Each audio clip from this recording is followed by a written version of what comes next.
San Francisco 49ers wide receiver Deebo Samuel made headlines yesterday with this tweet, and it just was the tweet that kept getting worse and worse to the point where he got community noted on the X app that says he leads the team in drops. He is struggling. You already know what the tweet says. We've already talked about it. And then you can see that the post has since been deleted because all that kept happening was nothing good came from this tweet. That's why we said this was right away when this tweet came out that this shouldn't have been tweeted. It should have never hit the timeline, regardless of if that's how he truly feels. It's just lacking of context, and it makes it seem like he's pointing fingers at everyone else other than himself. And as we know in the football world, that's just not something that you want to do, even if there may be justifications and maybe he's right. That's an internal conversation. That's something that you have conversations and talks with your teammates. But naturally, when John Lynch joins KMBR, they don't ask him specifically about the tweet because I think they decided that they didn't want to talk about that. More so, they talked about the notion that Deebo Samuel isn't struggling and things of that nature. So listen to what John Lynch had to say based on that concept right here. Deebo Samuel's not having that year. And I know you guys don't want to get into the social media stuff, so I won't ask you about that. But I will ask you about his on-field production because it's down across the board. You can just go to his baseball card, as we say, the Pro Football Reference. So I'm wondering, only one touchdown, for example. There's a thing called success rate where it's like percentage of yards you gain towards first down, et cetera. That's way down, too. So what would you say to the fans about his production and or Deebo himself if you had to give him a pep talk? Just keep going. I think Deebo has created such a high standard. The things he's done, the innovation, which we've created things for Deebo. I mean, that's part of the issue is that, we created so many unique things for Deebo that now if you watch Green Bay, Jaden Reed does a lot of those things. DJ Moore for the Bears does a lot of the Deebo package. And so I think people are becoming more familiar with it. Deebo's a really good football player.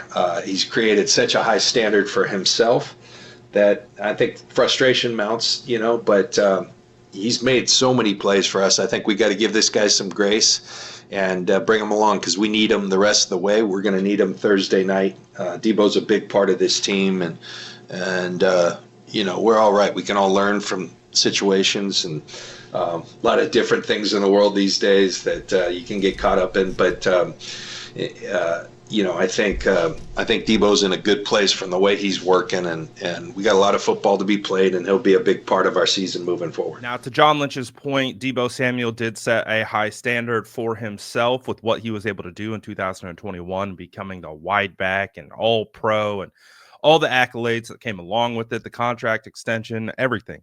So there is a high standard for Deebo Samuel, but I think we can all be honest with ourselves is that he's not playing to that standard. He looks like he's lost a step.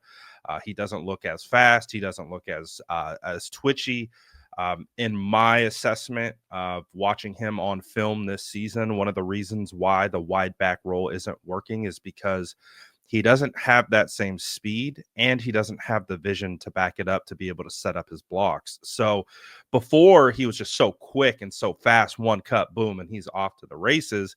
Whereas that seemingly is kind of lacking. And now it's more reliant on him setting up blocks and, being more patient and it's just not his style. So the wide back thing it doesn't work.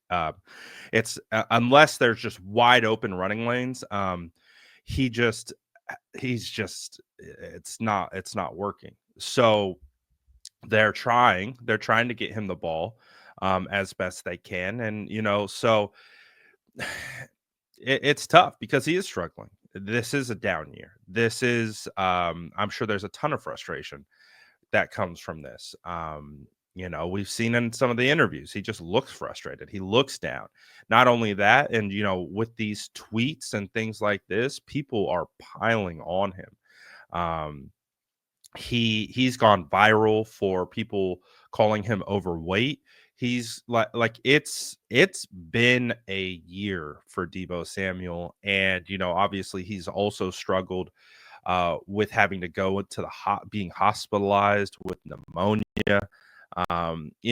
It's been a challenging one, and so to John Lynch's point, yeah, it hasn't gone his way, and things aren't ideal. But you you don't make anything's better by tweeting things like that. That it was just right off the bat, it was a misjudgment in that conversation. To even put that out there, to then have to delete it after he gets community noted because everyone just starts making a mockery of the tweet.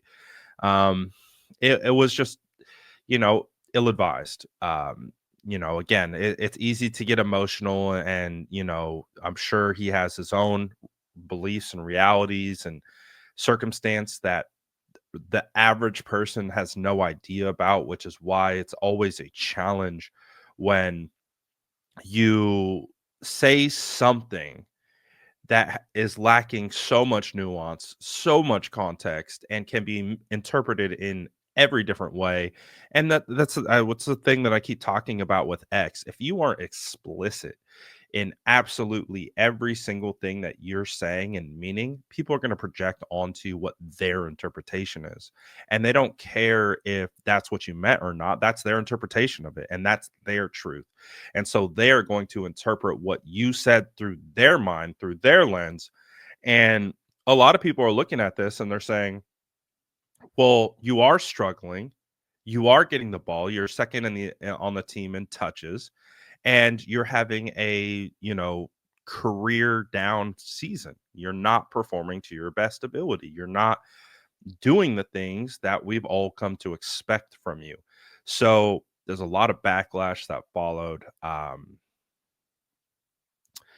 Again, there's we've seen a lot of bad posts from athletes in the past, and this was from a 49ers perspective, this is one of the worst ones we've seen in a while, where it doesn't it doesn't hit, and it didn't hit right off the bat. Like, it should have probably been instantly deleted. It honestly never should have made it onto the timeline. It just, the optics are awful. Regardless of what his truths are, the optics are awful. And that is exactly how it was received. So, um, it, any athletes watching this video, my advice to you is don't don't deal with your struggle or things like that on the timeline. It's a useless place.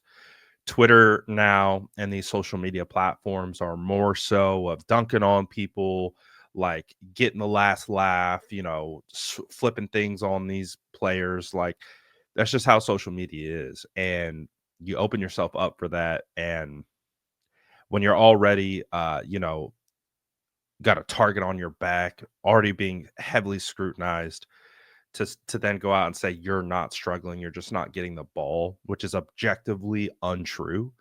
Um, it puts you it doesn't do you any good. It's a complete disservice. It's a distraction, and you just bring a lot of stuff on yourself that you didn't need to. So, um, yeah, I don't know. So you guys let me know what you think about this whole situation in the comments below. And as always, make sure to like and subscribe for more updates.